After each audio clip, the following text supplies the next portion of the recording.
Après le bac, le nouveau bachelier que j'abrégerai désormais NB dans cette vidéo et toutes les prochaines à venir a deux grandes portes qui s'ouvrent à lui.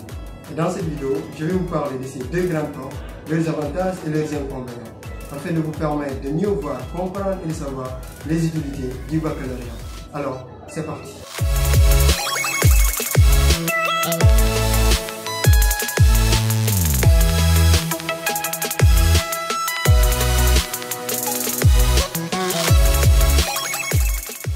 La toute première porte qui s'ouvre à vous après votre baccalauréat est la porte universitaire.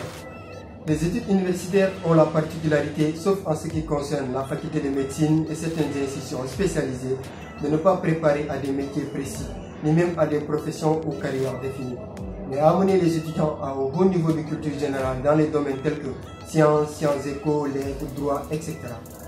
L'université est un créneau du savoir. Vous devez vous y prendre en charge et vivre une période essentielle de maturité intellectuelle et d'ouverture. Y devenir aussi autonome, une qualité qui vous sera vraiment utile pendant toute votre vie au quotidien ou dans votre vie professionnelle. Elle vous donne l'opportunité et la capacité de vivre avec plusieurs personnes d'origine différentes. Et donc avec l'expérience, vous pouvez vivre n'importe où, n'importe quand et avec n'importe qui. Elle reste l'antichambre avant l'accès vers de nombreux postes d'encadrement et de responsabilité dans tous les domaines de la vie économique d'un pays. Cependant, les études universitaires se caractérisent par une sélection à l'entrée que je vous ai d'ailleurs expliqué dans la vidéo précédente, dont le lien est dans la description, mais aussi par une certaine insécurité dont il faut être conscient le plus tôt possible pour la dominer, telle que l'insécurité pédagogique, psychologique, matérielle et même l'insécurité devant l'avenir. En effet, les études y sont longues et difficiles, avec un taux d'échec élevé, par un travail et rythme différent du lycée, à des encadrements professoraux lointains, une importance du travail personnel, accompagnée d'une adaptation, surtout au début pour ceux qui viennent des régions. Les études coûtent aussi des fois très cher et le financement est aussi souvent aléatoire. Vous avez aussi une inquiétude au sujet des débouchés, par des diplômes parfois très peu rentables sur le marché du travail, par la baisse de la qualité des enseignements due d'une part au gré des étudiants et professeurs et de l'autre par l'inefficacité de certaines administrations. Ça, c'était les avantages et les inconvénients de la première porte qui s'ouvre à vous. La deuxième grande porte qui s'ouvre à vous après votre baccalauréat est la porte des centres de formation professionnelle appelés CFP. Ces centres sont des organismes et institutions éducatives dont la vocation est orientée vers l'apprentissage, l'amélioration et le perfectionnement des compétences et aptitudes professionnelles des employés et des individus à la recherche d'emploi. Et dans ces CFP, vous pouvez trouver plusieurs types de formations adéquates à votre profil, que ce soit une formation initiale, alternative, à distance, le blended learning, le e-learning, etc. Alors, pourquoi faire une formation professionnelle? Eh bien, les raisons sont simples.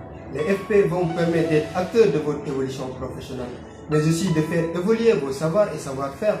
Votre travail sera de meilleure qualité et vous augmenterez votre employabilité. Car vous n'êtes pas sans savoir que dans nos pays, l'employabilité pose d'énormes problèmes. Et pour être compétitif sur le marché de l'emploi, il vous faut impérativement des qualifications. C'est un investissement rentable et durable car les bénéfices de la formation sont perçus rapidement et de manière concrète. C'est vraiment un plus-value énorme si tu veux réussir le plus rapidement possible. Et pour accéder à ces CFP, vous avez trois possibilités. Vous devez passer par des concours, ou bien faire des formations payantes, ou bien être orienté par l'État.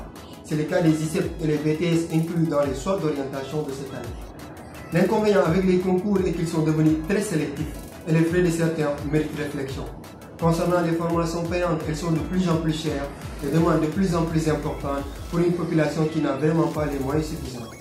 Et les écoles de formation sont tellement nombreuses qu'il est difficile de savoir lesquelles choisir. Sur ce, je vous conseille de réfléchir 100 fois avant de faire votre choix. Par ailleurs, bien qu'il soit important, le bac n'est pas indispensable, car il est bel et bien possible de trouver du travail sans avoir de diplôme. De nombreux domaines sont ouverts à tous, tels que le bâtiment, la vente, le secrétariat, la restauration, etc. Voilà, c'était tout pour cette vidéo et j'espère qu'elle vous aura été utile et que vous pouvez désormais faire la part des choses entre ces deux grandes portes qui s'ouvrent à vous après votre baccalauréat.